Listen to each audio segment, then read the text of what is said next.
Good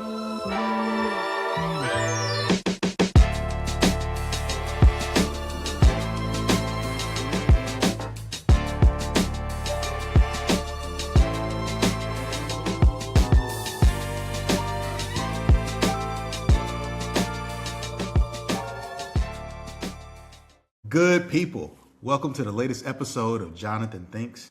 I am your host, Jonathan Collins, your friendly neighborhood democracy scholar, coming to you from New York City, Harlem to be exact. I've got a few things on my mind, and maybe, just maybe, you've been thinking about them too. The first thing on my mind, the first thing that I'm thinking about is this Druski skit. And so, if you're unfamiliar, Druski is a comedian, really social media influencer, basically a guy who makes skits on the internet, but these skits tend to go viral. Now, Druski's most recent skit has taken a whole different direction from the kind of skits we typically see from him as an artist. Usually, Druski skits are about kind of like poking jabs at different aspects of Black culture. So he went viral for a skit making fun of greedy megachurch pastors. He'll make skits about, how dudes act in Atlanta, or the insecure boyfriend when the rich dudes are around. Again, really culturally specific skits that are really about these kind of little nuances and, these funny contradictions that happen in Black life. So that's Druski's comedy. Again, poking fun at these very specific common person type of dynamics within Black life and Black culture. Well, he most recently went viral for his new skit, which is him depicting Erica Kirk, the wife of the late Charlie Kirk. The funny thing about this video is this is Druski's first turn into real political commentary. So if you remember from the last episode, I told you, or I put forth the question, will the revolution be content created? I saw what happened with Afro Man and the creation of the Yellow Pound Cake video and really the entire album, but like taking an instance of militarized policing and turning that into satire and just how powerful that was and how that connects to an entire Black tradition of artists and comedians who've been doing that. Well, now we look up and here is Druski, also arguably fitting within that same tradition. So the skit is entitled, How Conservative Women in America Act. And you see images of Druski, makeup, dress, basically portraying a white woman. So remember we talked about cultural appropriation with Jack Harlow. This is the next level to that. So this is white woman, political figure, dancing to Black music, but then also living a life that is very distant, let's say, from Black culture, ordering matchas from Starbucks, all organic, going to Pilates classes. So he's painting that contradiction. But then the biggest contradiction is the white woman political figure who claims to care about people so much and loves God and reads the Bible, but then at the same time slips up, or not really, and confesses how white men are the most important and how white people are more important, and basically expressing white nationalist ideas openly and publicly while also flaunting her religion. And what's interesting to me about this is, I've been talking about white racial resentment in a lot of the previous episodes, and I've been showing you some graphs, and I got another graph to show you here. And because here's white racial resentment over time. But what I did this time is I also was interested in white racial resentment by religiosity, right? And it's so crazy how the critique in Druski's skit matches perfectly with what's happening in the data. So the blue line at the top is high religiosity, and it's just measured as church attendance rate. So this is white people who attend church regularly, pretty much every week. And white folks who attend church regularly, are showing the highest levels of racial resentment towards Black people, really from the second Obama term on, right? So remember, I talked about how after Obama gets his second term, we start to see a decline in white racial resentment. It continues as Trump runs and injects all of these racist appeals into his campaign. And then we start to see that suddenly reverse as Trump is running again in 2024. Well, guess what? We don't even see the reversal amongst really religious white folks because racial resentment barely even declines. Basically, they keep the same energy against black folks the entire time. So this contradiction that Druski is highlighting in his skit is actually consistent with what we see in the data. So, shout out to Druski for coming up with a creative skit idea and using political satire to make political messages. So that's just really cool and really fun. And it makes me wonder, are we headed into this new era where these black content creators who really have the ability to reach the street level, he's making content for the everyday black person. He's reaching the streets. And if Druski is making content like this is how we start to see political change in this country, honestly. So, again, shout out to Druski. Another thing that I'm thinking about is, oh man, speaking of Erica Kirk and Charlie Kirk. So there's this Turning Point USA curriculum. So Turning Point USA, which is Charlie Kirk's political organization. Charlie Kirk, as you know, was assassinated earlier this year while speaking on a college campus. Charlie Kirk is a person who had very radical conservative views. While he championed his religiosity and Christianity, he also was pretty explicitly anti-black and had uttered a number of incredibly racist comments. And so his organization, Turning Point USA, the political movement that Charlie Kirk is responsible for initiating, has created its own civics, social studies curriculum. And now schools are actually implementing it. And not just schools implementing it. You have school district and even state leaders who are embracing the Turning Point USA curriculum and pushing for it to be adopted in schools. And so, well, what is this Turning Point USA curriculum about? You may be wondering. So basically, it's a set of ideologically aligned civics, history, current events, and economic resources. And so heavy emphasis on the American founding, on patriotism, and especially on Christianity and conservative values. And it's interesting to me because the Turning Point USA curriculum is being branded as a reaction to, or really a correction for the implementation and really the popularity of the 1619 Project by Nicole Hannah-Jones and the book How to Be an Anti-Racist by Ibram X. Kendi. Those books became incredibly popular after the George Floyd protests of 2020, when there was this racial reckoning and we were trying to figure out as a society, like, what do we do in a country where a police officer feels justified in choking a man to for basically 9 minutes. And so the, 1619 Project, How to Be an Anti-Racist, again, caught popularity. There were even attempts to implement curricula based on the books in schools. And this was seen as a bridge too far, right? You're teaching white kids to hate themselves and you're promoting the idea that like the country wasn't founded by the true founders, and you're distorting history and all this other stuff.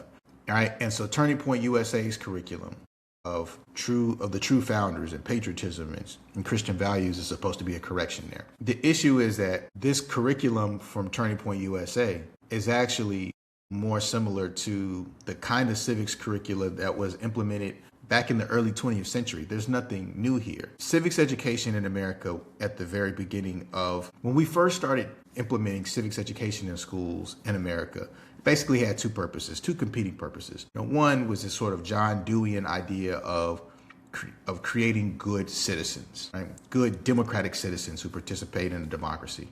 The other purpose was honestly just pure assimilation. It was about making sure that kids, especially as we saw this rise in immigration, that kids were taught to be American, right? Like it was the early 20th century, early 1900s, where we saw quotes like this from Woodrow Wilson, right? Like it was all about being an American and stripping other groups of their cultural identity for the sake of a national project. And so, does that sound familiar? That sounds like what's happening with Turning Point USA. It's not a reaction to something. It's just essentially reinserting the assimilation project that has been in place, for years now. And Your question might be, well, is it really that bad? Is assimilation that big of a problem? Don't we need some sort of national unity and national identity? And I say national unity and national identity is important, but it can't come at the expense of, also cultural identity, because how we view ourselves culturally directly impacts how we value ourselves in a sense of self-worth. It creates the conditions for there to be multiculturalism and a multicultural society in particular where there is balance. If we are assimilating into one America and that one America is based off of solely like a white Anglo norms, then any type of behavior that we see that doesn't fit with those norms gets ostracized and rejected. And when it gets ostracized and rejected, if your sense of self-worth now is in question. Now, this is how we end up with all these negative stereotypes that form of people who are sort of othered and treated as an outside group. They come when we have very narrow ideas of what culture is, when we force assimilation onto people who have cultural differences, and when those of us who struggle with that assimilation stand out, there are consequences and repercussions. And so we should be careful about this Turning Point USA curriculum and its implementation, not because of what it seems to be on its surface. I have no problem with Christian values. I have no problem with national unity and national pride. What I do have a problem with is national unity and cultural unity disguised as white nationalism and anti-black racism. And as I've been showing you on the graph, white racial resentment ticking back up. And the last thing that we need is our schools spreading curriculum in social studies classes that continues to reinforce the idea that America only looks one way. So we can't let this happen.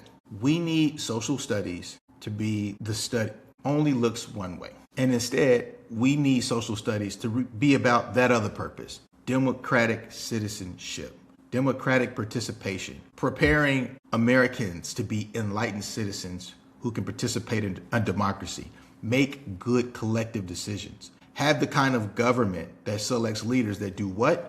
Make the small feel tall, right? That's what we should want from our civics program. Something else that's on my mind, speaking of civics programs and really speaking of kids and what kids are learning, I'm thinking about the social media tech giants who just took a major L in California Superior Court this past week. And so if you haven't been following, Meta, which is the company over Facebook, and YouTube were both sued by a woman who is now 20 years old, but basically made the claim that that social media, the use of these platforms, was causing physical and psychological harm. So essentially, they used the same argument that was made in the 1990s against cigarette companies on Facebook, in a case against Facebook and YouTube. So this is pretty big.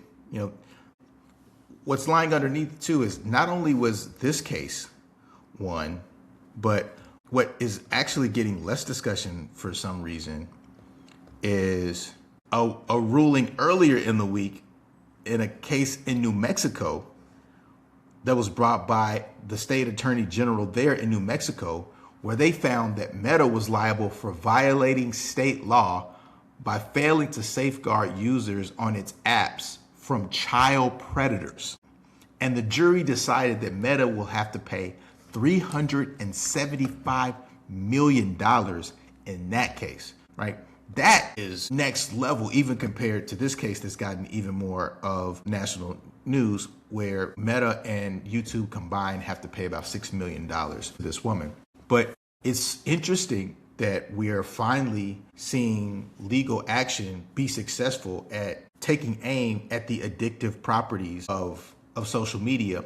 And it's particularly interesting that we're finally having a conversation about how that affects kids. And we're finally having a conversation about how that affects kids. Because we use social media so much, right? And it's become such a central part of so many of our lives that I think we lose sight of the volatility of it. It's like social media really is crazy. We used to think TV was harmful, right? And so this is imagine the idea of you giving your kid the remote control to the TV that's just constantly with them. They always have the remote control. They can dictate what they want to watch. Sure, maybe you put some parental safeguards on, but one, we all know back in the day, folks would figure out how to get around those parental safeguards. And then two, even with the safeguards, there's so much that they can watch that does nothing for them intellectually, that does nothing for them intellectually, that you don't want them to have access to so much TV. But it's not just TV. What if they always had a TV and they could interact with people through the TV? And it's not just the TV. It's like, what if the TV and the telephone were combined and you could actually interact with people while also constantly watching TV? And what if the TV was not just responsive to you changing the channel? The TV was programmed to actually show you things. And not only designed to show you things, but it was programmed to show you things that it thinks you like, to keep you watching TV more and more and more and more, and to make you constantly check the TV for notifications that you may get from the telephone aspect, so that you just become addicted to viewing the TV, but then also interacting on the phone. That's social media, right? And the idea that we are worse off, especially kids are worse off because of this invention, is finally coming to the surface. Like, look, you have other countries that have banned social media in schools altogether. And I think hopefully we're going to see more of these lawsuits, but this is not going to reach some sort of promise until we see what other countries have done, implemented here in the US. We have to ban social media from kids. That is the only way for us to ensure the safety of the next generation. This is physically and psychologically toxic. It takes the worst of inventions that we know are harmful and combines them together. In the case, they also compare it to the slot machine at a casino. Again, everything we compare the effect of social media to is terrible, ruins our lives. So I was glad to see this case go through. I hope more states see similar cases and that we get similar results. The only downside here is that California is known as a state that's plaintiff friendly, and it's especially known for consumer protection laws. You see that both in laws around data usage and data sharing, and then we're seeing it here with social media companies. So just because it happened in California doesn't mean that it's soon going to happen in other states, but it's something. And again, we are not going to be in a good place until we keep this out of kids' hands and keep their eyes off the screens of social media apps. The last thing I want to talk about, if I got a little bit of time, is Uncle Luke is running for Congress, y'all. And I got no problem with people evolving. So if you don't know, Uncle Luke is a famous hip hop artist from the 1990s. But Uncle Luke was responsible for some of the most raunchy hip hop content we've ever seen. His third album that he made with his group 2 Live Crew was so raunchy that it was literally the first rap album to be legally considered obscene. And it actually had to go up to the Supreme Court to get reversed and have the label removed. But then the next album was the first album in hip hop history to have the parental advisory label. And so, this is what Uncle Luke was selling us for years. It was raunchy, debauchery, it is booty shaking, it's party music, but it's pretty extreme party music. And because he's been engaged in some philanthropy, he's tried to do some rebranding and now wants to represent a congressional district in Florida. And I'm a little conflicted here because on the one hand, I do think we should be making space for all forms of Black culture. At the same time, I think when you make those kinds of moves, there has to be some sort of accountability. You can't sell us sex and obscenity. You can't sell us, you can't sell us booty shaking and strip club music and then just up and turn around and run for Congress and not have a conversation about that.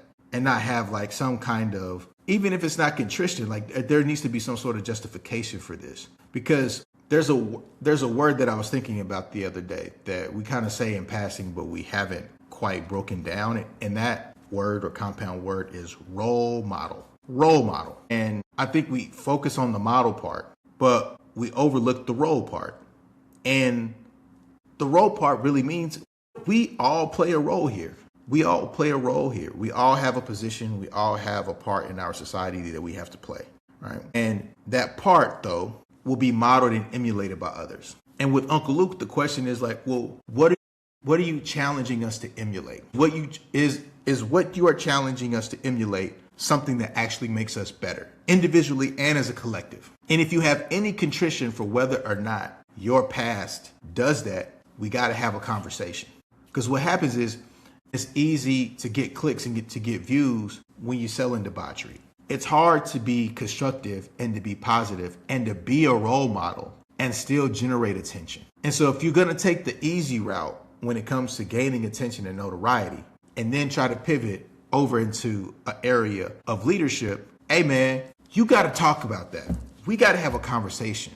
Philanthropy is not enough here. I don't care how many kids you put through college. I really don't. What are you giving kids to emulate, to look up to?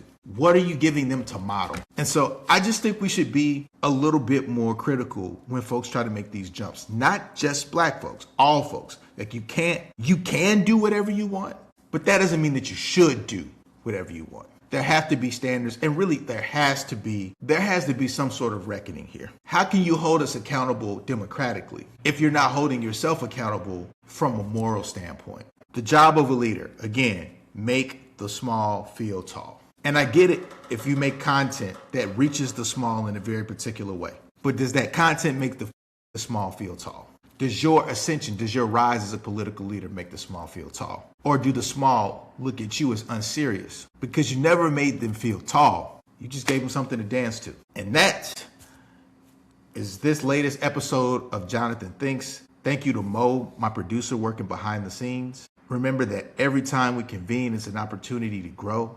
We do it with love. We do it with joy. We do it together. Again, I am Jonathan Collins, your friendly neighborhood democracy scholar. These are a few of my thoughts. Who knows? Maybe, and just maybe, you were thinking it too. In fact, let me know what you were thinking. Hit the comments, hit me up, social media, ironically. But let me know what you think. Let me know what you think about Charlie Kirk and Turning Point USA curriculum. Let me know what you think about Druski's skit. Let me know what you think about Uncle Luke. Let me know what you think about the social media companies. I want to hear from you. And until next time, peace.